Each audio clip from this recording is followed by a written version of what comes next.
Then we move on to chapter 27, Withdrawal, the night yoga. So now we begin to dig a little bit deeper into that particular aspect. And it's divided into first the meditations, and here nighttime, daytime, which we looked at just briefly before. And so there's a separate chapter on each of those. So now we're just focused on the nighttime yoga meditations. And under that there are 5 headings: place, posture, eyes, mental placement, and signs. So we begin with the place of meditation. So from the great commentary, those who practice the yoga in space are in the night, in the darkness of a room with no holes. So like I said, it's a little bit like the dark retreat that's set up for Dzogchen, but it's not the same. The basic setting is the same. Basically, you want a room in which there's no light at all for this practice. Now, I didn't see anything that described the period of time of how long that this is done.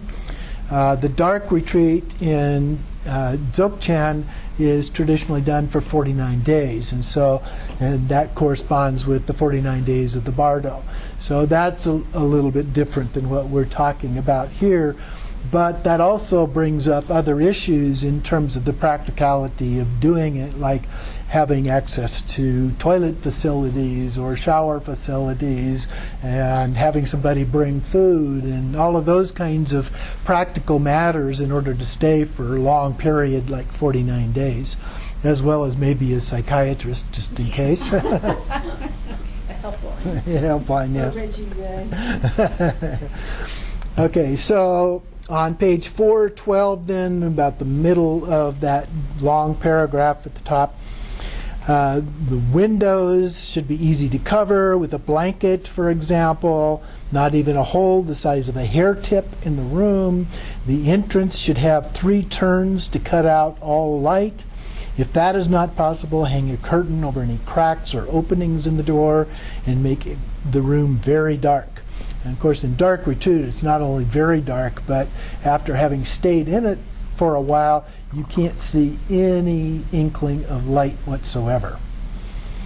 And then, if any light enters the room, it will damage the eyes. Now, I'm not sure about that. That sounds a little exaggerated, although as a kid I remember walking out of a movie theater at the matinee on Saturday afternoons and the sunlight hitting you, and it was kind of like it would hurt the eyes. I don't think it did any actual damage. And then thoughts will appear and deluded appearances will be seen. So the point is, it needs to be very, very dark. No light at all. The second one is the posture and binding. So the essence of the 3 yogas says, in a house with no break in darkness, the practitioner in deep equipoise performs the 5 actions and the 2 bindings, which can be known from the guru. So the 5 actions are the actions of parts of the body. The 2 bindings refer to the holding of the mind and winds within the central channel. And so then he describes some of this, but he summarizes it in a better manner at the bottom of 413, last paragraph. To summarize, the spine is straight and erect, the feet in the Vajra position, the hands are bound as Vajra fists, crossed over the abdomen. Alternately, the right hand is upon the upturned left with thumbs touching in the equipoise mudra, which is sometimes called the meditation mudra. Or both hands as Vajra fists are placed upon the thighs. So that's the basic posture that we're talking about here. Okay? Then for 14 in the first paragraph, second line, this 5 posture constitutes the 5 actions. The winds in the mind are held in the central channel. By these 5 constitute the 5 bindings. So that, in a short description, gives us both of those. Then moving on to the next heading, positioning the eyes. So here it describes this as looking upward. It uses the Ushnisha, the little bump on the top of the head, as a description of where to look. So looking upward. And it says half shut and not moving. So the eyes are looking up and they're also half shut, so you're kind of squinting a little bit as a part of that, with the mind fixed into space. So you're just looking, now this is dark, so there's nothing there, so you're just looking up and to space as a part of this. And then the mental placement, divided into two parts. The first part, refuting that mental placement is a state of no thought. So he gives several sources here that talks about this in a particular way. So from the Vajra Tantra, abandon all thoughts, meditate thoroughly for a day. And then for the great commentary, do not think at all. And also from the great commentary, in the Perfection of Wisdom Sutras, the Buddha has taught the no-thought gnosis of the Tathagatas to be the way to attainment of the perfect and complete enlightenment of a body. The Buddha, excuse me, thank you. And the accomplishment of enlightenment is by the no-thought gnosis of the Tathagatas and not by conceptual meditative concentration. This is the assertion. The text continues with a refutation of that. So at the top of 416, in this way the ignorant assert no thought to be gnosis.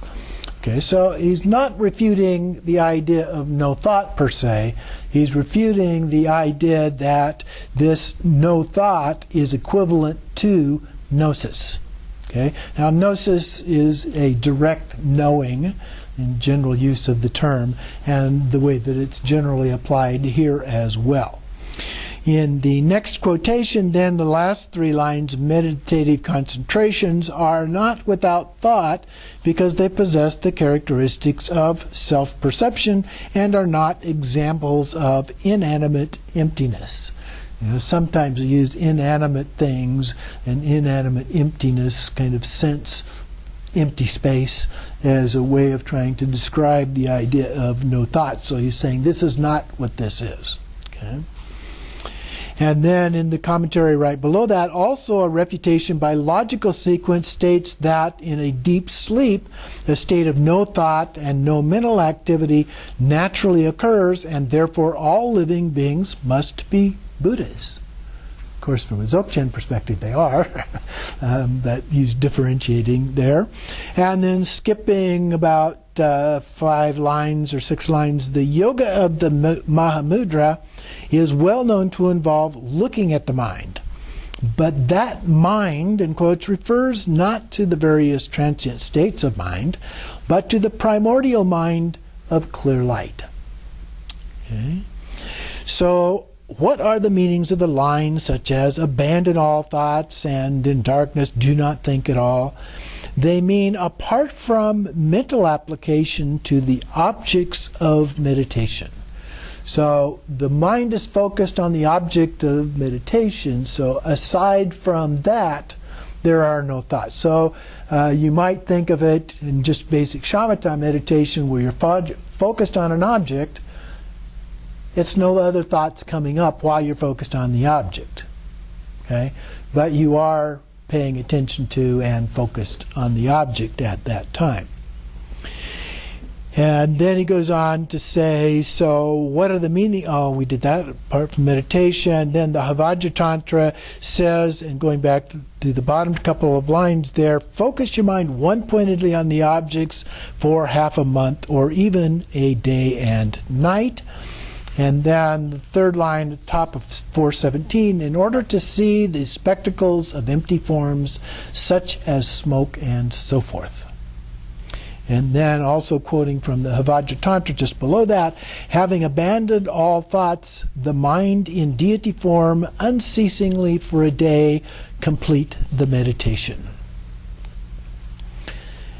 And deity form doesn't mean you're visualizing a deity, but the mind of a Buddha.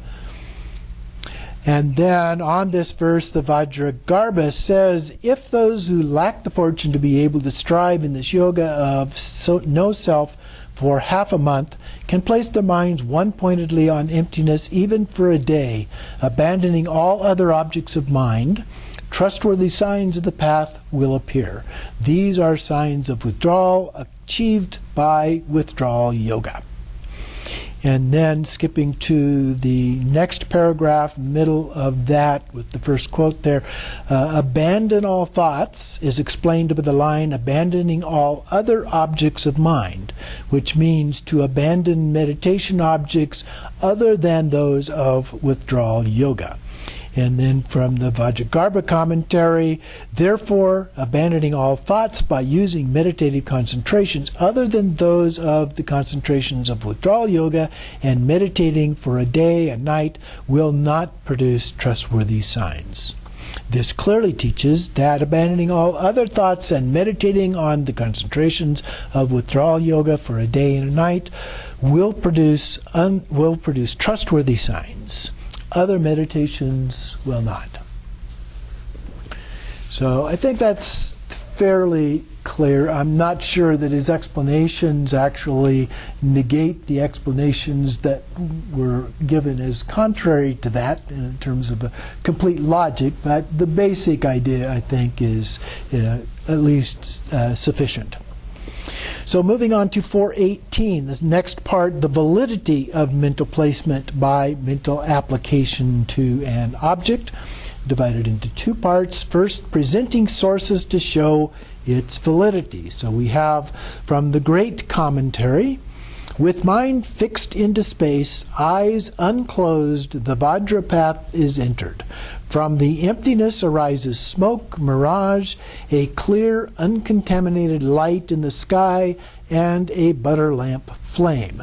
Now, comparing that again with the Bardo teachings, and especially the Bardo of dying, where we have the mirage, the smoke, the sparks, and the lamp. So you can see it's similar, but it's not exactly the same.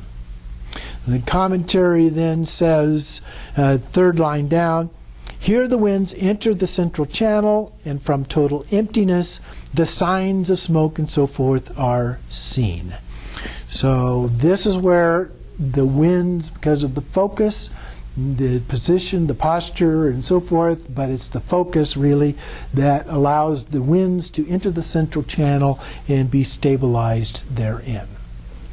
And then on 419, down on starting at the end of the fourth line, they will not be seen without the winds entering the central channel.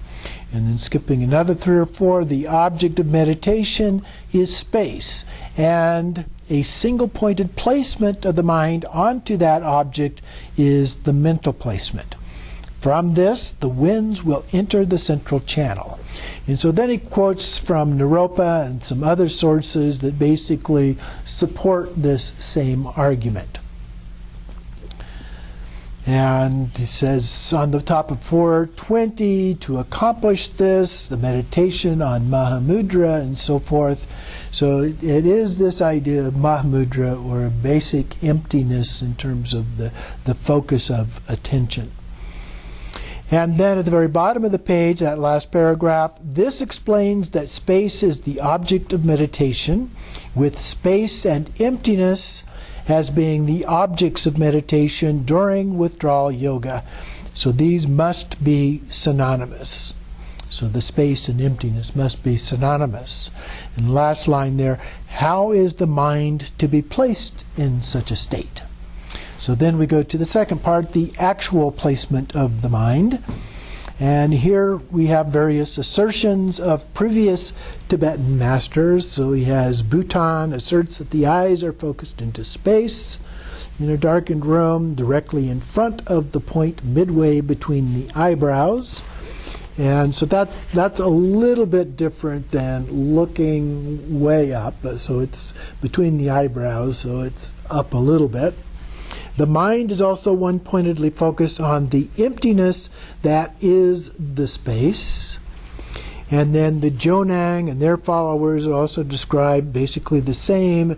The next paragraph, these positions must differentiate between Kalachakra and the practices of the perfection vehicle and the 3 lower tantras, where no amount of mental placement will bring the winds into the central channel. Generally speaking, in the other ones, the completion stages, the comparable part that we've been referring to with these images are actually done, as I said, in the bardo of dying practices, which is different than what is being described here. But it's where we do the practices of Tumo, the 4 joys, the 4 empties, that are more comparable to the actual practices that are associated with this later on. So we're comparing 2 fairly different kinds of practices, although there is some similarity in the signs that appear. Okay. So then he goes on and says the assertion of Jetsongkhapa and the proof of its validity. So that's the next topic. Withdrawal yoga is a practice in which the winds must enter the central channel. For beginners, there are 3 methods of bringing the winds into the central channel.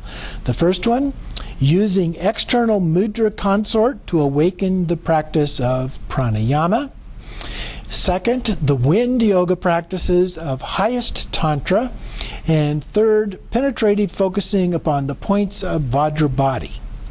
The last method involves the centers of the 6 chakras and the upper and lower openings of the central channel through which the winds enter. This practice is accomplished by the mind of being placed single-pointedly on those places and held there without distractions. The winds will gather there because mind and wind engage similarly. In the next paragraph, then, which method is used? Emptiness and space, as referred before, discussed before, explained before. And then, skipping a couple lines, refers to empty space of the cylindrical hole that is the upper opening of the central channel located between the eyebrows. The mind is placed one-pointedly in this space. Now, of course, you can't physically see that because it is actually between this, and the eyes can't see that. The eyebrows and so forth block that, so you can't physically see it. But the mind can see it in a manner of speaking, and so that's how we focus there. Going on down just above the first quote there in the middle of the page, the Rigi Arali Tantra says the eyes are not open, not closed. Mind is placed between the eyebrows in the medium of total darkness. Initially, the yogi sees. And then the third line, the commentary below that, between the eyebrows, or in the center of the eyebrows, is where the upper opening of the central channel is found, and mind is held there.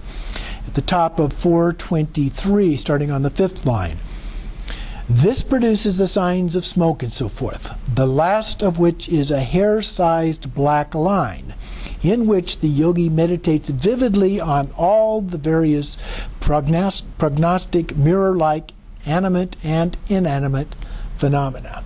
And then he continues to go on a lot that is very similar to this, doesn't really expand upon that to speak of. And getting to page 426, middle of the page, says, furthermore, here in the referring to opening the eyes to what is hidden. And here it says, and just point out one little thing, because most of it's the same, but it says the mouth is open. So that's a little bit different. We see that sometimes in Dzogchen, but not usually elsewhere. And then to summarize, in the last paragraph at the bottom of the page, the eyes, half covered by the eyelids, look upward to the point midway between the eyebrows, to the opening of the upper tip of the central channel in the space of its empty aperture. The eyeballs are rolled up toward the inner corners of the eyes. And so you're looking up, and kind of almost crossing your eyes a little bit. Now, to do that for very long is going to tire your eyes out very quickly, especially if you're not used to it, because you're straining some muscles that aren't used to being strained in that way. So it's kind of, you're focusing by looking up and inward. And then together with the mind, these half-closed eyes are one-pointedly focused, and they do not move at all from this position. This is the placement of the eyes. Likewise, the mind dwells within the emptiness, that this is the space of the empty aperture of the upper tip of the central channel, and is held there in single-pointed equipoise. And then it continues on then to give some more support for that position. And so then at the bottom of page 428, last couple of lines there, having abandoned all thoughts, having abandoned all perception of objects existing and non-existing except for those of withdrawal meditation, there will be no grasping to those existing and non-existing objects. So any of the things that appear, we don't grasp on to any of those. And then he goes on with Naropa and some other sources, and basically continues to provide additional sources of backup for this. And then on page 530, we have the category, the signs of meditative accomplishment and their appearance, divided into two parts. The first of these, descriptions in the Tantra and commentary and the Indian texts. So first there is a short teaching on initiations, which states that with all conceptuality abandoned, smoke, mirage, fireflies, and the flame of a butter lamp arise. And so those are actually the ones that are the same in the Bardo of Dying, with smoke and mirage being reversed in order there. And then it goes on with the condensed Tantra and the great commentary. It also has smoke, mirage, but then here a clear, uncontaminated appearance within space instead of fireflies, and then a butter lamp. And then these four signs are described as being night signs, which we saw previously. And then at the top of 431, the Chakra Samvara commentary speaks of the night signs as coming from the later Guhya Samaja Tantra and the Vajratent Tantra. And so in the quote there, we have the smoke, the mirage, the lights in the sky, so a little bit different explanation in that sense. A lamp and the clarity of the cloudless sky. And then in the later Guhya Samaja Tantra itself, the latter part of this, it also mentions the mirage, smoke, light in the sky, lamp, constant clarity like cloudless sky. And then there are some others like this. And then in the Kalachakra at the top of 432, we have smoke, mirage, fireflies. So now the fireflies are back. A lamp, the moon and sun, which are sometimes compared with the white and red appearances in the Bardo of Dying. And then darkness, and which might be like the black. And then great drops, which is unique. And then forms, which is also unique. And then the clear light. So it's very similar to the Bardo of Dying teachings in the 6 yogas, but there are some additions to that here. And then in the Guhya Samaja, we have the mirage-like sign coming first. Here in the Kalachakra, the smoke-like sign is to be first. In Naropa's commentary, the next quote, the second line at the end, the reversal of the first and second signs is due to the teachings of the gurus. So somewhere along the line, the gurus reversed that for one reason or another. In the third line, the commentary at the end says Guhya Samaja will produce the mirage-like sign first, and verified by Nagarjuna, Naropa, and so forth. And then the smoke-like sign arising first in Kalachakra is the experience of the Kalachakra withdrawal practitioners. So he's saying that these differences occur because of the practice and the particular practitioners doing the practice, and then they appear in different ways. And then he goes on to continue here and present a number of various arguments regarding each of these things. It strikes me that perhaps prescribing what the order is might have some effect on the way that they actually appear, but who knows. Continuing on page 434, here we first quote here from the latter Guhya Samaja. The 5 signs, all of the nature of the 5 pure elements. So they're making a connection between the signs and the elements here, which then are listed in the next quote: water, fire, air, earth, and space. And then the explanation of all of that is in the third quote there. Earth is absorbed into water, from which arises the mirage, then water into fire and smoke, then fire into air, and the lights in the sky, then the lamp in space, and have the sinking appearance that arises, and known as the cloudless sky-like sign. So those are the 5 signs and the 5 elements associated with them. And then the commentary provides the source of this. First, earth goes into water, water goes into fire, fire goes into air, air goes into consciousness, consciousness, the apprehending, enters the clear light.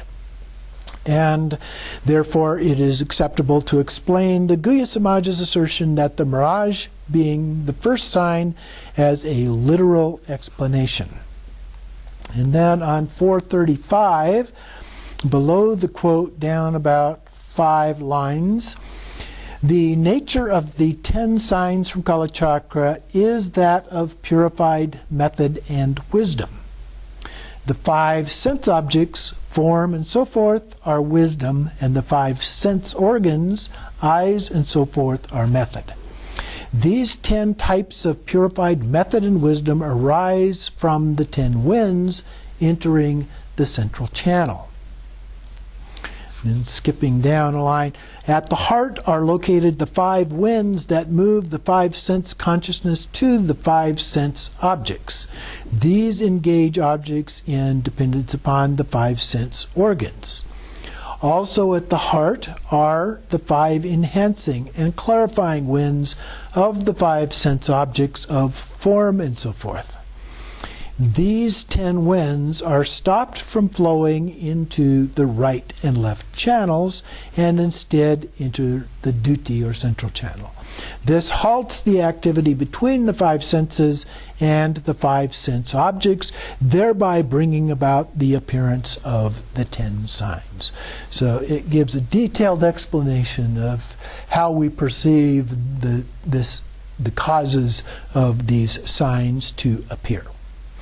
And then at the very bottom here, from the great commentary, it says, withdrawal means that within the body, consciousness is not engaged in the connection between the 10 subjects and objects.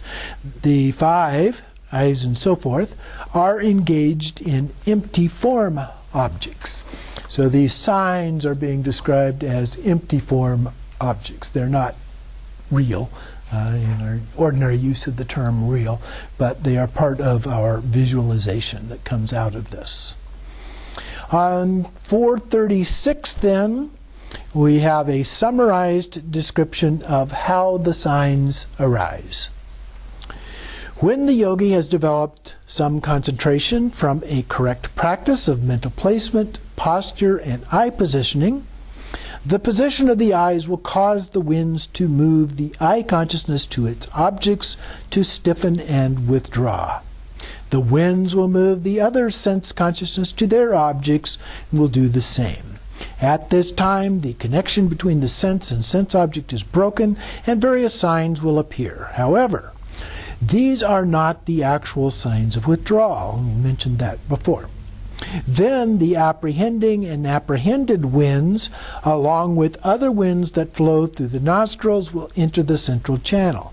At that time, various appearances arise. The winds flowing equally through both nostrils indicates that the winds are flowing in the central channel. This ensures the appearance of the definitive signs. However, in ordinary existence, 675 breaths flow through the central channel every day. Remember, we talked about the side channels and then the central channels and so forth. And therefore, the winds will merely entering the central channel is no guarantee that signs will arise. However, when the winds are definitely flowing equally through both nostrils through the force of practice, the body, eyes, and mind positioned and placed, the winds will have entered the central channel through the power of meditation. And so from the 10 winds entering the duty, the night signs will arise. And kind of repeats some of these things here till the skipping the 2 quotations and the next the next paragraph, and then we have on the second line, when the 4 signs first appear, they seem to pervade everything inside and outside the body. Later, as one's meditational development becomes more stable, the signs appear within the duty, the central channel. And then skipping the next quote, at the very bottom of the page then, the first sign gradually appears in the form of blue wisps of smoke. After that, a bluish, shimmering, mirage-like appearance occurs. When that has cleared, the firefly sign arises, and after that, the form of a flame appears. After that has cleared, a vacuity will dawn, resembling a completely clear sky. With each successive meditation on the objects of withdrawal yoga, the winds will enter the central channel, and the signs will gradually but definitely appear in the duty. When that occurs, the nighttime signs are complete, and from this point onward,